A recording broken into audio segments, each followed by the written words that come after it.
रेखा गुप्ता दिल्ली की नई मुख्यमंत्री होंगी। वो देश की दूसरी और मौजूदा भाजपा शासित राज्यों की पहली महिला मुख्यमंत्री होंगी। विधायक दल की बुधवार शाम हुई बैठक में पर्यवेक्षक रविशंकर प्रसाद और ओपी धनखड़ की मौजूदगी में सीएम पद के एक अन्य दावेदार प्रवेश वर्मा ने रेखा के नाम का प्रस्ताव रखा, जबकि आशीष सूद और विजेंद्र गुप्ता ने इसका समर्थन किया। सुषमा स्वराज, शीला दीक्षित और आतिशी के बाद रेखा गुप्ता दिल्ली में मुख्यमंत्री पद संभालने वाली चौथी महिला हैं। उनका नाम पिछले कुछ दिनों से मुख्यमंत्री पद के 5 शीर्ष दावेदारों में लिया जा रहा था और आखिरकार पार्टी नेतृत्व ने उन्हें दिल्ली की कमान सौंपने का फैसला किया।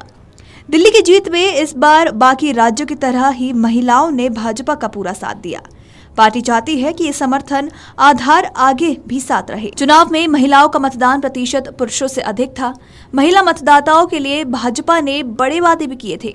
आपको बता दें कि ऐसे कई वजह हैं जिसकी वजह से बीजेपी ने रेखा गुप्ता को दिल्ली की कमान सौंपी है। दरअसल 21 राज्यों और केंद्र शासित प्रदेशों में भाजपा या उसके सहयोगियों की सरकार है, पर कहीं भी सरकार की कमान महिला के हाथों में नहीं है। अब ये कमी पूरी कर दी। भाजपा नारी शक्ति वंदन विधेयक पहले ही ला चुकी है, तो वहीं सीएम पद के अन्य दावेदारों की तुलना में रेखा अपेक्षाकृत नया चेहरा है। किसी तरह का विवाद भी उनसे जुड़ा नहीं है। तो वहीं रेखा का परिवार भी संघ से जुड़ा है। उनका सियासी जीवन अखिल भारतीय विद्यार्थी परिषद से शुरू हुआ। दिल्ली विश्वविद्यालय छात्र संघ की वो अध्यक्ष रह चुकी हैं, तो वहीं भाजपा में आई और संगठन में काम किया। दिल्ली भाजपा की महासचिव रहीं और अभी महिला मोर्चा की उपाध्यक्ष भी हैं। भाजपा के कठोर वोटर माने जाने वाले वैश्य समाज के अरविंद केजरीवाल के साथ जाने से उसे सियासी वनवास से गुजरना पड़ा था। इस चुनाव में वैश्य समुदाय की फिर भाजपा में वापसी हुई, तो पार्टी ने रेखा को चुना और इस तरह केजरीवाल और आतिशी दोनों का विकल्प तलाशने का दांव चला। बता दें कि भाजपा भले ही प्रचंड बहुमत से दिल्ली विधानसभा में पहुंची है, लेकिन विपक्ष भी कमजोर नहीं है। आंदोलन से उपजी आम आदमी पार्टी के 22 विधायक सदन में होंगे। कयास लगाए जा रहे हैं कि आतिशी को नेता प्रतिपक्ष के रूप में आम आदमी पार्टी पेश करेगी। ऐसे में सत्ता पक्ष की महिला मुख्यमंत्री ही विपक्ष को करारा जवाब देने में सक्षम होंगी। सदन में तू मैं की स्थिति में सत्ता पक्ष अपने सदन के नेता को विपक्ष के सामने चुनौती दिलवाने में कामयाब रहेंगे। तो वहीं पूर्व मुख्यमंत्री अरविंद केजरीवाल खुद को दिल्ली का बेटा जरूर कहते हैं। उनका पैतृक निवास हरियाणा में ही है। रेखा का मूल निवास भी हरियाणा ही है और इतना ही नहीं, केजरीवाल वैश्य समाज से आते हैं।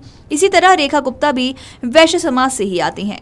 दिल्ली में इस समाज का वोट बैंक भी अधिक है और इस तरह से रेखा गुप्ता भाजपा के इस खांचे में भी ठीक बैठती हैं और ये भी एक वजह मानी जा रही है। बता दें कि इस तरह से वैश्य समाज को भाजपा का कट्टर समर्थक माना जाता रहा है। रेखा को मुख्यमंत्री का चेहरा बनाकर भाजपा ने दिल्ली की महिलाओं और युवाओं में भी पैठ बनाने की कोशिश की है। भाजपा अपने चुनावी राज्यों में आधी आबादी को साधने के लिए महिला सम्मान योजना संकल्प पत्र में रखती है। दिल्ली वालों से भी वादा किया गया है कि पहली कैबिनेट बैठक में महिला सम्मान योजना के तहत 2,500 रुपए देने का फैसला लिया जाएगा। इसी तरह छात्र राजनीति से दिल्ली के मुख्यमंत्री तक का सफर करने वाली रेखा गुप्ता के माध्यम से भाजपा युवा वर्ग को भी साधने का प्रयास करेगी। आपको बता दें कि दिल्ली के भावी मुख्यमंत्री रेखा गुप्ता को सर्वसम्मति से भारतीय जनता पार्टी भाजपा विधायक दल का नेता चुन लिया गया है। पंडित पंत मार्ग स्थित प्रदेश भाजपा कार्यालय में आयोजित विधायक दल की बैठक में शालीमार बाग से विधायक रेखा गुप्ता के नाम का प्रस्ताव रखा गया और सर्वसम्मति ने प्रस्ताव पास कर लिया। दिल्ली भाजपा विधायक दल का नेता चुना जाने के बाद 20 फरवरी को दिल्ली के मुख्यमंत्री पद की शपथ लेने वाली हैं, तो इसके साथ ही इनके कैबिनेट सहयोगी भी मंत्री पद की शपथ लेंगे।